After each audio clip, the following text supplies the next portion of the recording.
回事要带大家关心，去年10月，这个姓郑的查甫叫做郑阿显，和另外一个姓的查甫，伫台北市南京东路无牌批车，因为车辆袂调，拢入去顶仔卡，引起就是对当咧扣资源回收扣二纸姓的翁仔某，和一个姓郑的保全，拢总3个人不幸无命。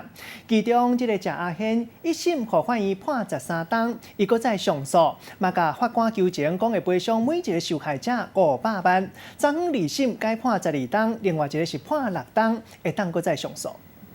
去年10月11号，尚雅轩甲朋友黄友婷伫咧台北市南京东路顶悬无照驾驶开着阻来的车，超速失去控制，直接就弄入去顶仔卡，造成受抓伤害姓黄的翁仔某甲一个大楼的管理员重伤来死亡，弄死3个人的尚雅轩一审判13年来上诉，二审判决出炉，改判12年有期徒刑。觉得一审被判太重了吗？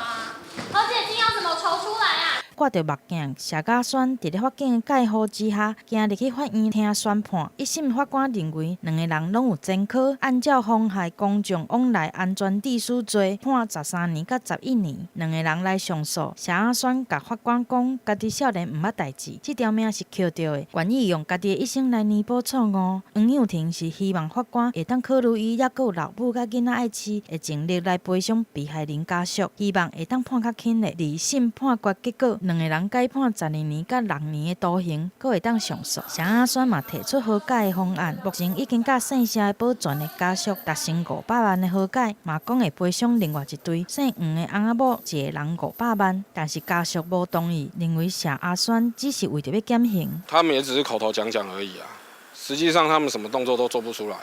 为什么要先找保全那一方先做和解？对不对？他主要的考量也是说，我看我能不能让我儿子少判一点。大汉后生讲甲真激动，目眶拢红啊，嘛表示并无接到社家的人来咧联络，袂讲看袂到生意伫咧倒位。但是尚雅轩的老母也是四界咧做线工，拍拼咧装和解金。那能借都尽量借啊，我们不去想什么，就是赶快抽签。我们也不想说，因为拿这个钱就要和解。我知道。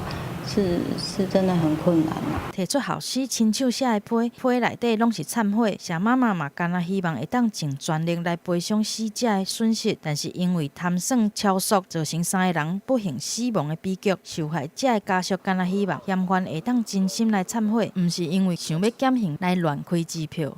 记者综合报道。